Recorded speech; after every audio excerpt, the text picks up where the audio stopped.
What's up, Blazies? It's Ariel, founder of Blaze Group and your host of Blaze Group Radio.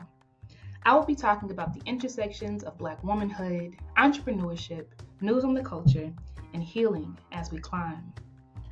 I launched Blaze Group after spending a decade in corporate America structuring multi-billion-dollar loans for large tech firms, but never once working on a deal team with another Black woman. I left to take world-class knowledge to the streets. Blaze means building leaders and accepting zero excuses, and we go beyond the bare minimum. More than solutions, we create lifelines that help Black women become as limitless as they feel. Snuggle up to this episode. May it feel as safe and nourishing as Big Mama's house did. Hey Blazies, it is Tuesday, July the 16th, 2024, and today I want to unpack Project 2025.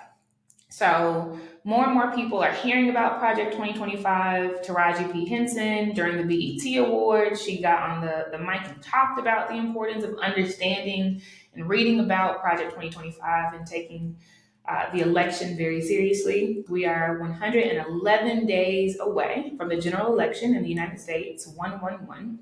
And I want to make sure that amongst family time, right, I really unpack what this thing is, how we should be thinking about it, and definitely spur conversations in your own households, with your own families and community members, your nieces, your nephews, your churches, so have you. Now, I'm going to break down, okay, what it is. I want you to understand that there is nuance in this thing. Much like anything in reality, it is not purely black or white. There is nuance to everything. And so I want to give enough context so that you're able to wrestle with the nuance and help your loved ones do the same.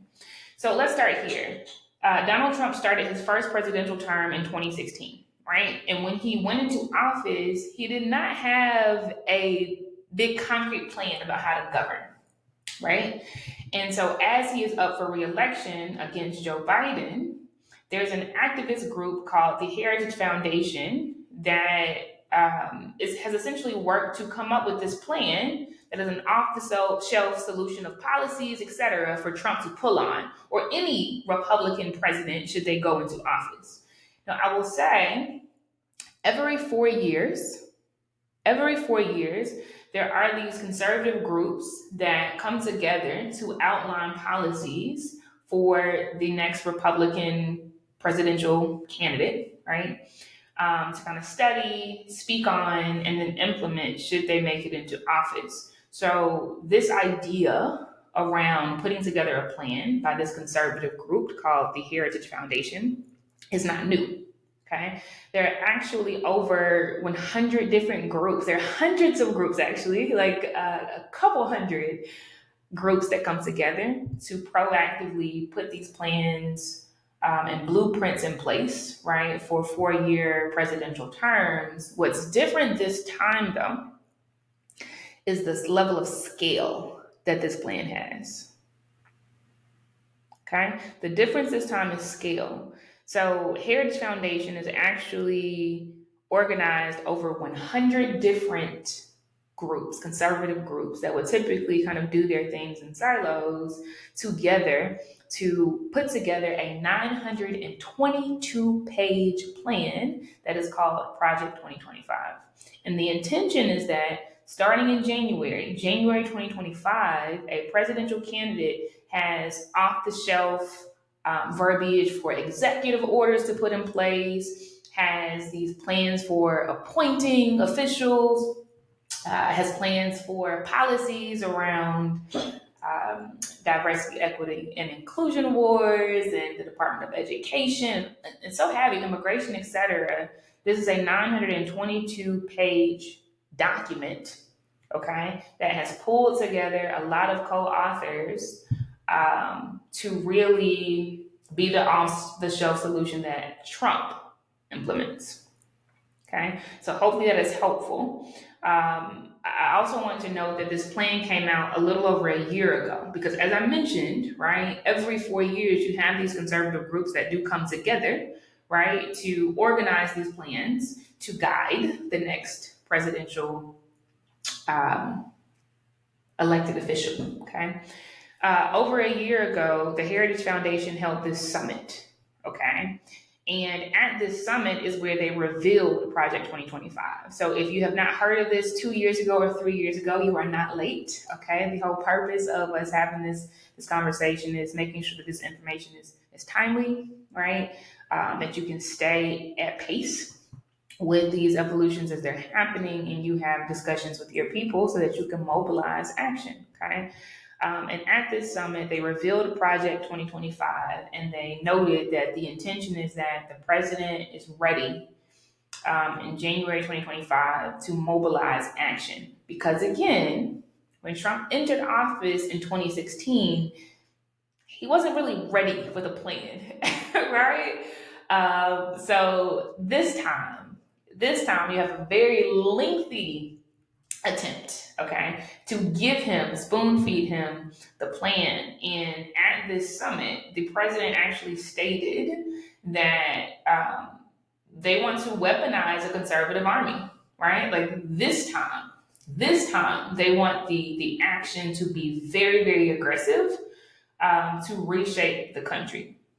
Now, we have heard Trump talk at length about reshaping the country. The whole idea around Make America Great Again, right, is intended to shape the country. And so this Republican ideology that is included in Project 2025 is not unlike, right, what Trump talks about. But I will note that Trump did not author the 922-page Project 2025 manifesto, the plan. I don't think anybody's surprised about that. Okay. He did not author that. In fact, Trump actually came out at the top of July 2024 saying he has nothing to do with the plan. He does not know who wrote the plan. It is not his plan, right? He was a bit disgruntled, right, in the way that he talked about it. And if we know Trump, right, if we watch Trump and observe Trump, Trump really does want to have a high level of command, right? He wants to do what he wants to do. He does not want to have, too many guardrails around what he can do, he himself can do, and he wants to centralize power to himself, right? And so I believe it was the next day, right? The Heritage Foundation was going to do this syndicated interview, and they actually canceled it the day after Trump said that, right? Now, does that mean that Trump is not going to utilize anything from Project 2025? Does that mean we should not care about Project 2025? The answer to that is absolutely not. Okay? Because when Trump comes into office, if he were to do so, same thing with Biden, right? But in 2016, right, I'll use it as an example. When Trump came into office, there were 4,000 folks that he had to appoint. 4,000 people, right? Trump today does not have the capacity, okay? He does not have the list of 4,000 people to appoint. And so it is very likely that folk who were a part of writing Project 2025 are going to be appointed, that he's going to tap on the expertise, right, of folk who are responsible, who have been responsible for writing this plan. And then they would enact these policies. So if you think about the full gamut of the disciplines and the areas that a president is supposed to govern over, right, to the extent that they don't have the intellect or the history or any strong opinions about a certain vertical, they rely, right, on their staff, on their officials, right? And in those instances, right, it is the bias, the viewpoints, the motives of said officials that really take center stage and mobilize, right, some of the things that they're set out to do. And so Project 2025 already, and that group already has a listing of thousands of folks that they recommended be appointed for any particular position so that this plan can be enacted. And it is highly likely, if Trump were to be elected, okay, that he is going to tap many folk that are part of this project, even if today he has not read 922 pages. I'm not surprised that he has not read 922 pages, okay? It does not mean that he will not pull from the same leaders of this group, this collective of 100 different conservative activist groups who have put together this plan, and they will absolutely plan to execute on this stuff. Okay, so I'm gonna pause there, make sure we understand that, right? And I will also say at the top of this month, Donald Trump actually did release like a GOP platform, right? Like some of the things that he plans to do if he were to win. This platform had like 20 bullets. It was not 922 pages, okay? It had like 22 bullets, mostly high level things around what he will do if he is elected to office. And what was interesting about this release at the top of the month, July 2024, was that he actually kept it very secret. He only worked with his close cabinet, okay? He did not let a lot of folks in, and so a lot of these conservative activists like were not privy to what was going to fall on this list. And in this GOP platform that he released, he actually deviated a bit from some of the like hard pressing issues of that conservatives have been fighting for a few decades. So, for instance, he said he's okay with same-sex marriage, right? He has no problem with that. He said that he does not want to put a federal ban on abortion, right? He actually wants to let the states decide. Now, for decades, the Republican Party has really pushed for a federal ban, right? So, again, he did not let a lot of folks in. That is very Trump-like. He wants to centralize his power, right? He actually wants to remove a lot of the independence that the Department of Justice has from the White House. He wants to actually control that a lot more. So that he can go after folk. Like he has already said that if he is elected, he's going to prosecute Joe Biden, for instance, right? So he did put out a plan. It is not lengthy though. There are a whole lot of gaps that need to be filled. And so again, Project 2025 and us understanding what it is and understanding who's a part of it is important to us because those folk are very likely, okay, to be appointed and mobilized if Trump were to win. Even if today he was not a part of that co-authorship. Okay. Trump's plan, again, about 20 bullets, a few paragraphs in there. It was initially 67 pages and they pared it all the way down to what it is now. And they're spinning it as this thing that's easily digestible, right, by any citizen. Obviously, the 922 page Project 2025 manifesto is not as digestible, right? But conversations like this one that I'm having with you, right? Conversations that you will have with your families, your communities, etc., your friends, people you care about are important, right? So that we actually understand the nuance, right? And why it is important that we show up to the polls, right?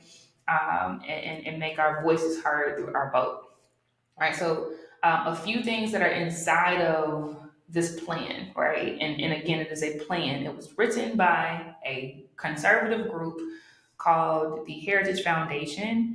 And you can think about it as a transition plan, right? It is transition planning, right? It is the proactive, right? Outlining, right? And policy making of what a president can come into office and kind of mobilize on day one to make sure that their agenda, right, is executed. So some of the elements are militarizing the southern border. This is very Trump-like, to be very honest, right? Like having the military there to close the borders and prosecute, etc. Another thing that is Trump-like is one thing I've already mentioned, where they want to kind of bring the Department of Justice under the rule of the White House, really centralizing the power there. Very Trump-like, so very tactical, if you will, that they would put something like that in there. Some other things are around dismantling the Department of Education. This one is big. This one is big, right? Because much like we've heard talks around, like in states like Florida, where they want to say that, the word slaves can't be used, and instead these were involuntary migrants, right? That's wild. This is what happens when there is less regulation around what is taught in schools, right? It is very dangerous. It is very dangerous to indoctrinate folk from youth, right? With untruths and things that don't allow them to see themselves and their history as accurately as it should be portrayed, so that they develop their own opinions, right, and ideals around what is right and wrong. The Project 2025 manifesto goes very heavily against protections for trans issues. I will note that Trump is very against that as well. His 20 bullet GOP platform talked about not allowing men. These are his words, to participate in women's sports, right? But Project 2025 is a lot more against, right, and has policy against LGBTQ plus rights, while Trump has softened his stance on that, and he says, hey, I'm okay with same-sex marriage, right? So these are some of the elements inside of this. I'm going to play a clip from Representative Ayanna Pressley of Massachusetts, where she's actually interviewing a co-author of Project 2025. His name is Jonathan. Jonathan Berry. Jonathan Berry is his last name. I'm going to play that clip.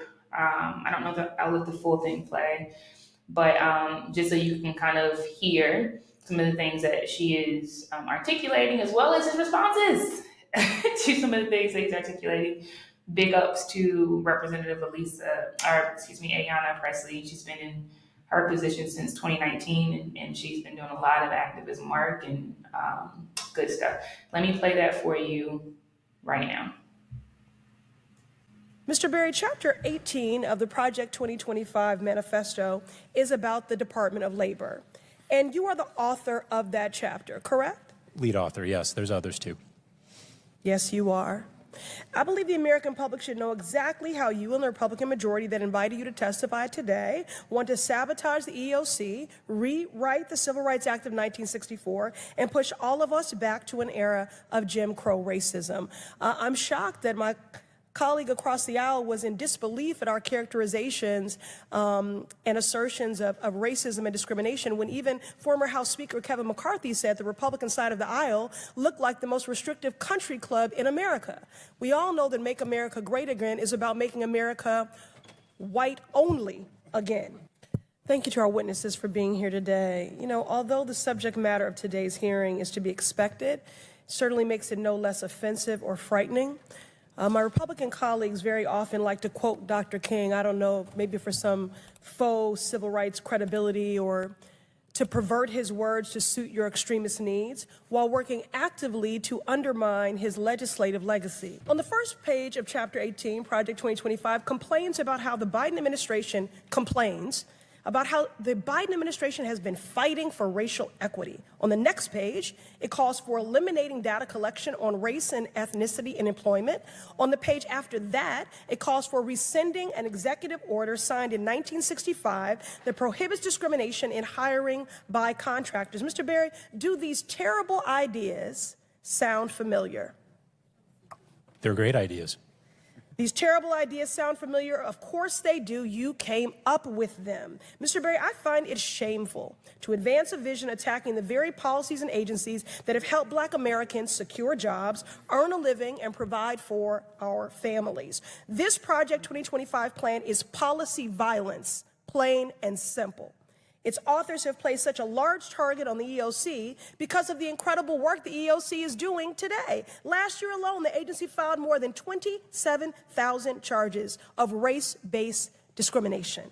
These workers and their families have a pathway to justice, accountability, and healing because of the policies and regulations that Project 2025 is trying to get rid of. Ms. Wiley, how would workers be harmed by Project 2025's commitment to undermining crucial protections that are enforced by EEOC and other federal agencies?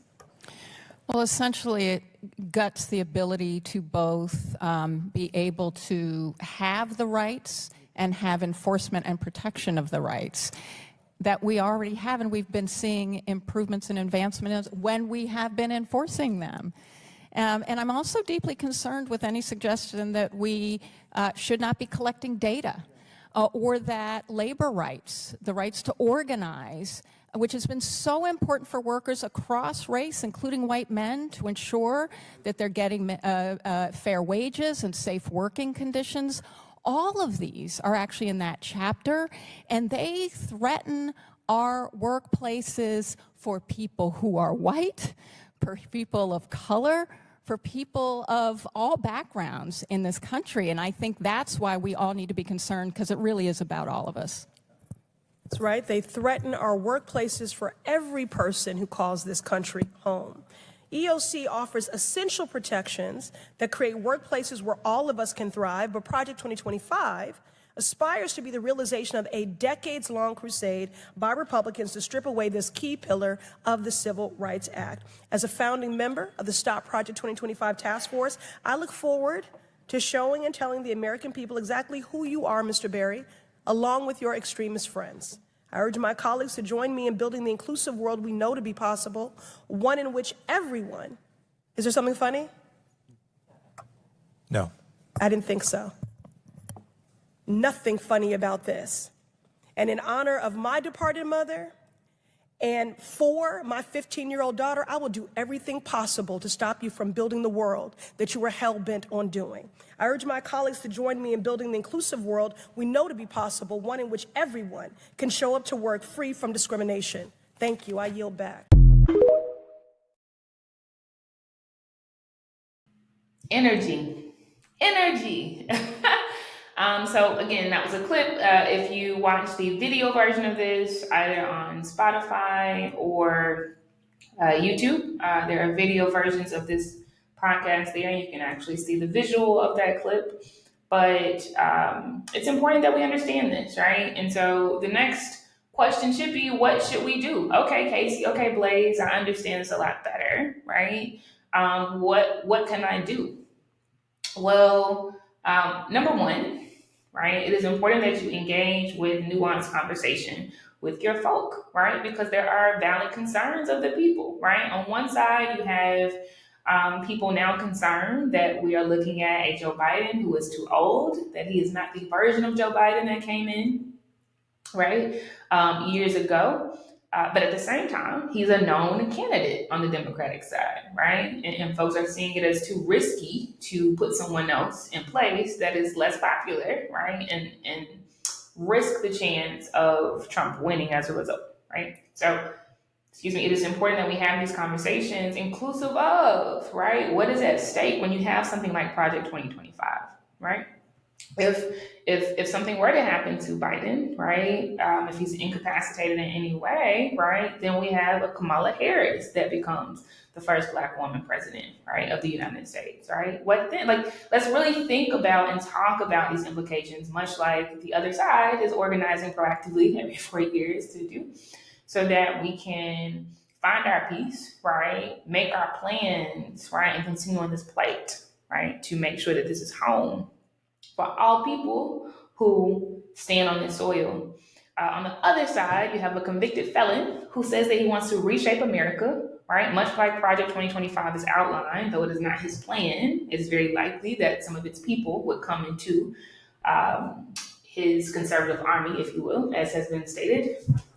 Folk who want an American revolution, the second American revolution, they're saying these words, right? And they have a plan to do it. That is on the other side, right? So let's talk about these issues. It is very important. Some things that are important for the Democratic Party to do, right? Much like we've seen this very thoroughly fleshed out plan on the Republican side, right? It's important to talk about things like record job creation in de-industrialized parts of America, not the industrialized parts, but like we've seen more job creation in the last 20 years than we've seen in the last 20 years for de-industrialized jobs under the leadership of Biden. Talking about their working class agenda, right? Like, what are the tactical plans for the working class? We need to hear them talk about universal child care. That is important to folk, right? They need to hear that. They need to hear that there's a plan to expand Medicare more broadly.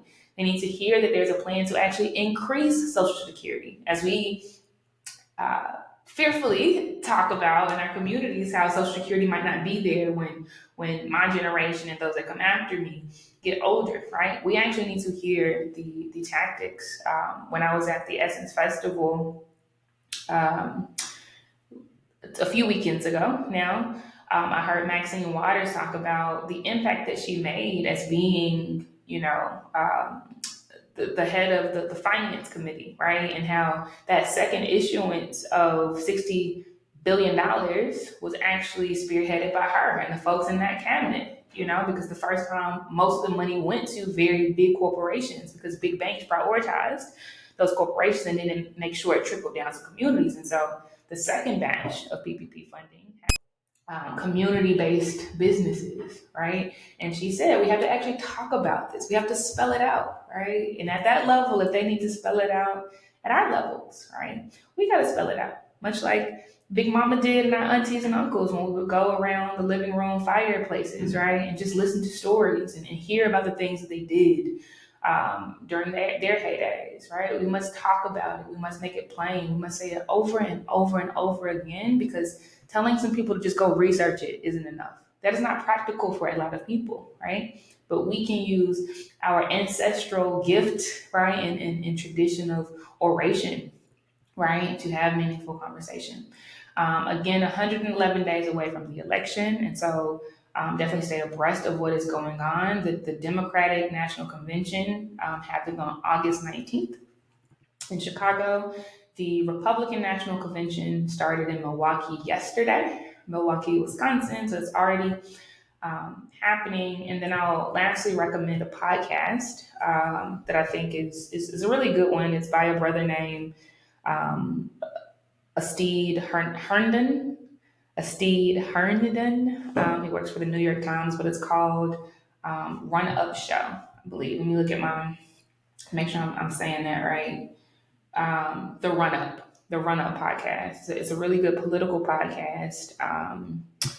And I think he does a really great job of asking the right questions of his guests on the show and making things plain. So listen to that. And then, of course, keep it locked with Blaze, right? We did not have a Blaze Virtual Summit in June by design and the way that we typically do those celebratory events. Keep it locked, because we're actually going to be having more political style summits. And political summits is where folk come together, right, to lessen tensions, right? The voices of the people are heard, the questions of the people are presented. Those who are in positions of power and gatekeeping influence, they're able to respond to things and share initiatives. And then the folks are able to tactically organize and come up with solutions. That's how we have to operate. Like, what is the list, right? What are the tactical plans? What can be mobilized, right? And so we're going to hold space for folk to come together and do that, right? So that they leave that space with tactics for their communities, right? It's not about virality. It's about like actual action, right? And words to repeat to our community. So keep it locked with Blaze. Definitely go to our website and sign up for our newsletter. We want you at that summit, Black Women Entrepreneurs, so that your voices are heard, so that you are able to mobilize change, tactical change, right? At arm's length in your community, right? Virtual is convenient, right? But community is medicine, right? So that's all for today. I hope that this was helpful. I know it was a little longer, but I believe that this was important to take up space for. So I'll see you next time. Love and light.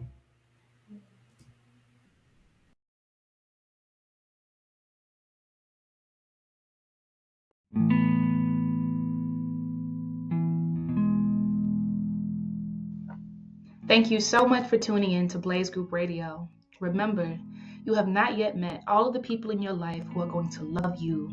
So keep going. Download the Blaze Group app for day-to-day support on your entrepreneurial journey. Until next time.